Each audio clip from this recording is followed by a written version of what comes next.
Hi friends, this is Venkatesh Devasani. ఈరోజు మనం discuss చేయబోతున్నటువంటి important current అఫైర్స్లో భాగంగా ముందుగా ఒక ఆపరేషన్ గురించి డిస్కస్ చేయబోతున్నామండి. ఆ యొక్క ఆపరేషన్ వచ్చేసి ఆపరేషన్ బ్రహ్మ. భారత ప్రభుత్వం ఎందుకోసం ఆపరేషన్ బ్రహ్మను ప్రారంభించిందో తెలిసి ఉండాలండి. ఇటీవల కాలంలో మయన్మార్ దేశంలో భూకంపం సంభవించడం జరిగింది. ఈ యొక్క భూకంపం వలన దాదాపుగా 1000 మందికి పైగా ప్రజలు మరణించడం జరిగింది. ఆ సందర్భంలో మయన్మార్ దేశానికి సహాయాన్ని అందించాలనేటువంటి ఉద్దేశంతోటి ఈ యొక్క ఆపరేషన్ బ్రహ్మనైతే ప్రారంభించింది. దానికి సంబంధించినటువంటి ముఖ్యమైన అంశాలను ఇక్కడ డిస్కస్ చేద్దామండి. మయన్మార్ దేశంలో భూకంప బాధితులకు సహాయాన్ని అందించాలనే ఉద్దేశంతోటి భారత ప్రభుత్వం ఆపరేషన్ బ్రహ్మను ప్రారంభించడం జరిగింది. కాబట్టి ఇక్కడ ఎగ్జామ్ పాయింట్ ఆఫ్ వ్యూలో ఏ విధమైన ప్రశ్న అడుగుతారంటే, ఇటీవల భారత ప్రభుత్వం అత్యంత ప్రతిష్టాత్మకంగా ప్రారంభించినటువంటి ఆపరేషన్ బ్రహ్మ ఏ దేశానికి సహాయం చేయడం కోసమై ప్రారంభించిందని అడగవచ్చు. కాబట్టి మయన్మార్ దేశం అని గుర్తుంచుకుంటే సరిపోతుంది. అయితే మయన్మార్ దేశంలో ఏ రోజున భూకంపం సంభవించింది అంటే 2025 మార్చి 28వ తేదీన మయన్మార్లో అయితే ఈ భూకంపం సంభవించడం జరిగింది. 7.7 తీవ్రతతో సంభవించిన భూకంపం వల్ల కనీసం 1000 మందికి పైగా ప్రజలు మరణించారని చెప్తున్నారు. కానీ 1000 మందికి పైగానే మరణించారని అక్కడ ఉన్నటువంటి సంస్థలైతే పేర్కొనడం జరిగింది. కాబట్టి చాలా ఇంపార్టెంట్ అండి. మయన్మార్ దేశంలో 7.7 తీవ్రతతో సంభవించిన భూకంపం వల్ల కనీసం 1000 మందికి పైగా మరణించారని, కానీ అనాధికారికంగా సమాచారం మేరకు 10,000 మందికి పైగా మరణించారని కూడా అక్కడి మీడియా సంస్థలు అయితే పేర్కొనడం జరుగుతుంది. అయితే భారతదేశం ఎప్పుడైనా చూడండి, పొరుగు వారికి మొదటి ప్రాధాన్యత విధానం, అదేవిధంగా మానవతా సహాయం, విపత్తు ఉపశమనం అందించడంలో మొదటగా ఉంటుంది. ఆ విధంగా మొదటిసారిగా కాదండి ఈ యొక్క ఆపరేషన్ అనేక దేశాలకు వివిధ సందర్భాలలో, విపత్కర సందర్భాలలో అనేక రకాలుగా ఆపరేషన్లను అందించి మానవతా సహాయం, అదేవిధంగా వైద్య సహాయం, ఇతర సహాయాలను కూడా భారత ప్రభుత్వం పొరుగు దేశాలకు అందించడం జరిగింది. ఆ విధంగానే తమ యొక్క పొరుగు దేశమైనటువంటి మయన్మార్కి ఈరోజు విపత్కర పరిస్థితుల్లో ఉంది కాబట్టి వారిని ఆదుకోవాలనేటువంటి ఉద్దేశంతో ఈ యొక్క ఆపరేషన్ బ్రహ్మనైతే ప్రారంభించింది. అందుకోసమై భూకంప బాధితుల కోసమై మయన్మార్ కోసం సహాయ సామగ్రిని అందించాలనే ఉద్దేశంతో 2 భారత వైమానిక దళాలను కూడా ఈ యొక్క మయన్మార్ దేశానికి పంపించింది. అందులో కావలసిన వైద్య సహాయంతో పాటు ఇతర ఆహార వస్తువులను కూడా మయన్మార్ దేశానికి 2 భారత వైమానిక దళ C-130J అనేటువంటి విమానాలను అయితే ఉత్తరప్రదేశ్ రాష్ట్రంలో ఉన్నటువంటి హిండాన్ వైమానిక దళం స్టేషన్ నుంచి అయితే పంపించడం జరిగింది. కాబట్టి చాలా ఇంపార్టెంట్గా గుర్తుంచుకోండి. డైరెక్ట్ ప్రశ్న అడగవచ్చండి. ఇటీవల భారత ప్రభుత్వం ఆపరేషన్ బ్రహ్మను ఏ దేశ సహాయాన్ని అందించాలనే ఉద్దేశంతో ప్రారంభించిందంటాడు. కాబట్టి మయన్మార్ దేశం అని గుర్తుంచుకుంటే సరిపోతుందండి. భారత ప్రభుత్వం ఇదివరకు కూడా అనేక ఆపరేషన్లను ప్రారంభించి వివిధ దేశాలకు మానవతా సహాయాన్ని కూడా అందించడం జరిగింది.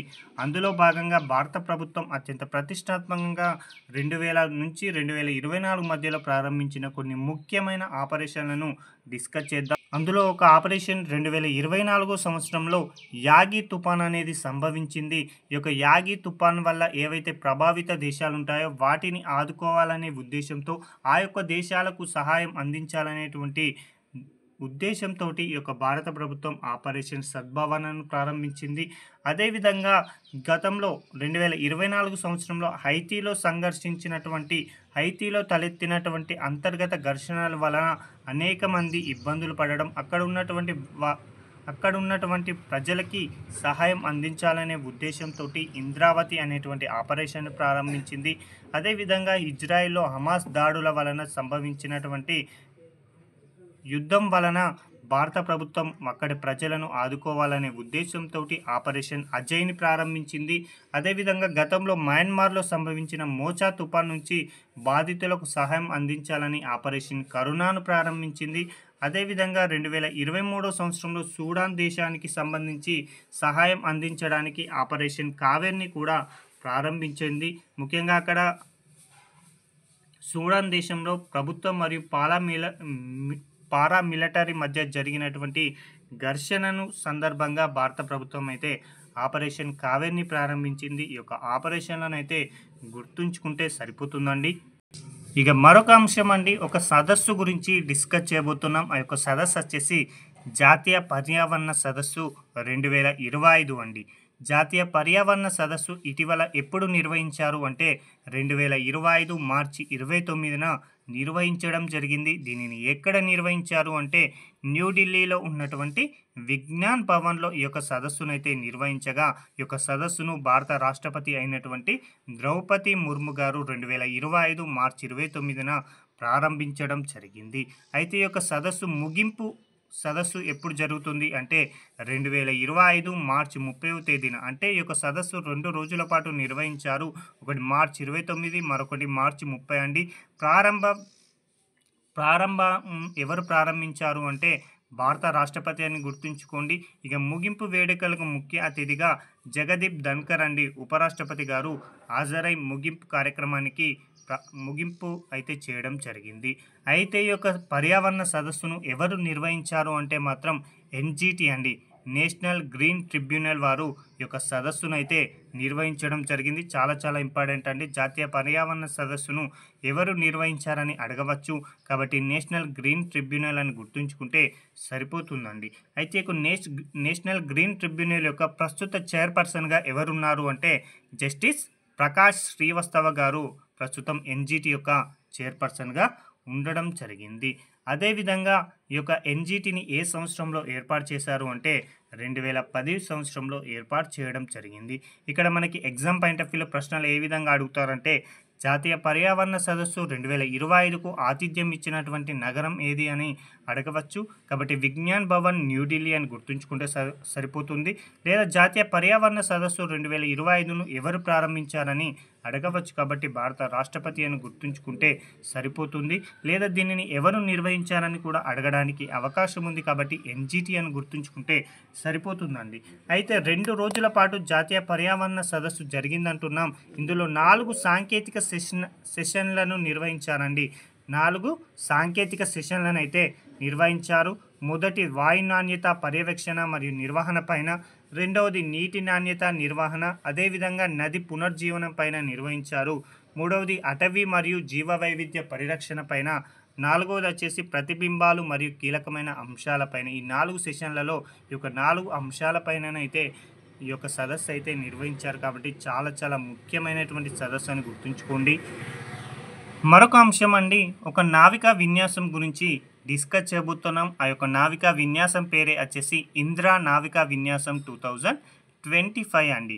2025 సంవత్సరంలో ఈ యొక్క ఇంద్ర అనేటువంటి నావికా విన్యాసాన్ని నిర్వహించడం జరిగింది. ఇలా 2025 సంవత్సరంలో నిర్వహించినటువంటి ఇంద్ర నావికా విన్యాసం ఎన్నవ ఎడిషన్ అంటే మాత్రం 14వ ఎడిషన్ అండి.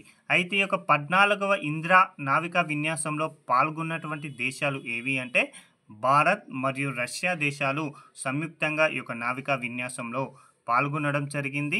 అయితే ఈ యొక్క సదస్సును ఈ యొక్క నావికా విన్యాసాన్ని ఎప్పుడు నిర్వహించారు అంటే 2025 మార్చి 28 నుంచి ఏప్రిల్ 2వ తేదీ మధ్యలో ఈ యొక్క నావికా విన్యాసాన్ని అయితే నిర్వహించడం జరిగింది.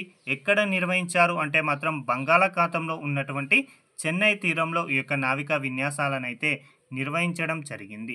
ఇక్కడ సింగిల్ స్టేట్మెంట్ రూపంలో కనుక పరిశీలిస్తే ఇంద్ర అనేటువంటి నావికా విన్యాసం భారత్ మరియు రష్యా దేశాల మధ్య 2025 మార్చి 28 నుంచి ఏప్రిల్ 2వ తేదీ వరకు బంగాళాఖాతంలో ఉన్నటువంటి చెన్నై తీరంలో ఈ యొక్క విన్యాసాన్ని అయితే నిర్వహించడం జరిగింది.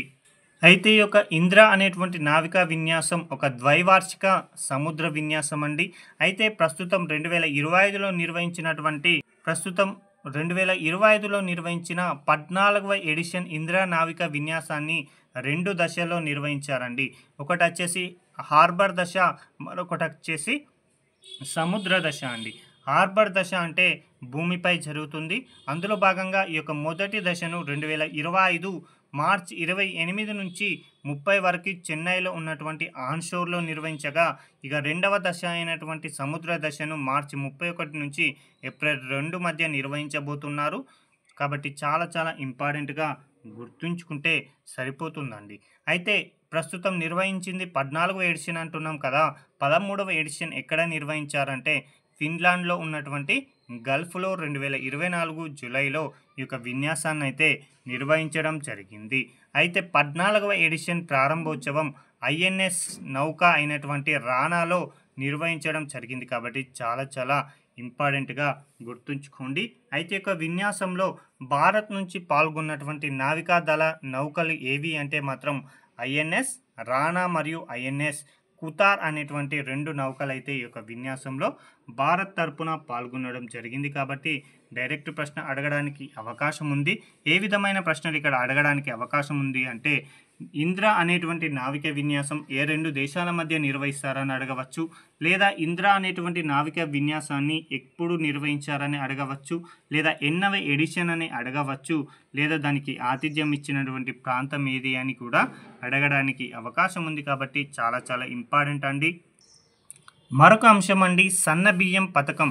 తెలంగాణ రాష్ట్ర ప్రభుత్వం అత్యంత ప్రతిష్టాత్మకంగా ఈ యొక్క సన్న బియ్యం పథకాన్ని ప్రారంభించిందండి. దీని యొక్క ముఖ్య ఉద్దేశం ఏంటి అంటే రేషన్ కార్డు లబ్ధిదారులకు ప్రతి ఒక్కరికి 6 కిలోల చొప్పున ఈ యొక్క సన్న బియ్యాన్ని అందించాలనే ఉద్దేశంతో ఈ యొక్క పథకాన్ని అయితే ప్రారంభించారు. దీనిని ఎప్పుడు ప్రారంభించారు అంటే 2025 మార్చి 30న ఉగాది పర్వదినాన్ని పురస్కరించుకొని ఈ యొక్క సన్న బియ్య పథకాన్ని అయితే ప్రారంభించారండి. అయితే దీనిని ఎక్కడ ప్రారంభించారు అంటే సూర్యాపేట జిల్లా హుజూర్ నగర్లో ప్రారంభించారు. దీనిని ఎవరు ప్రారంభించారు అంటే ముఖ్యమంత్రి వర్యులైనటువంటి రేవంత్ రెడ్డి గారు అని గుర్తుంచుకుంటే సరిపోతుందండి.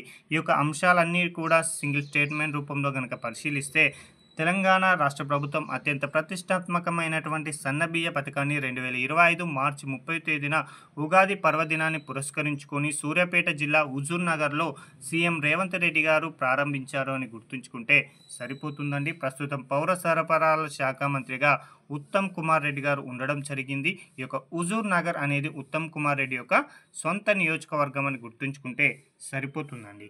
అయితే ప్రతి రేషన్ లబ్ధిదారులకి 6 కిలోల చొప్పున కుటుంబంలో ఎందరు లబ్ధిదారులు ఉంటే అంతమందికి సన్నబియ్యం ప్రయోజనం అయితే లభించడం జరుగుతుంది. కాబట్టి ఎగ్జామ్ పాయింట్ ఆఫ్ వ్యూలో అడుగుతారంటే తెలంగాణ ప్రభుత్వం సన్నబియ్య పథకాన్ని ఎక్కడ ప్రారంభించిందని డైరెక్ట్ అడగవచ్చు, లేదా తేదీ అడగవచ్చు. కాబట్టి ఈ 2 అంశాలను అయితే గుర్తుంచుకోండి. ఇక మరొక అంశం అండి, సెల్ ఫోన్ రికవర్లో దేశంలో తెలంగాణ 2వ స్థానంలో నిలిచిందండి.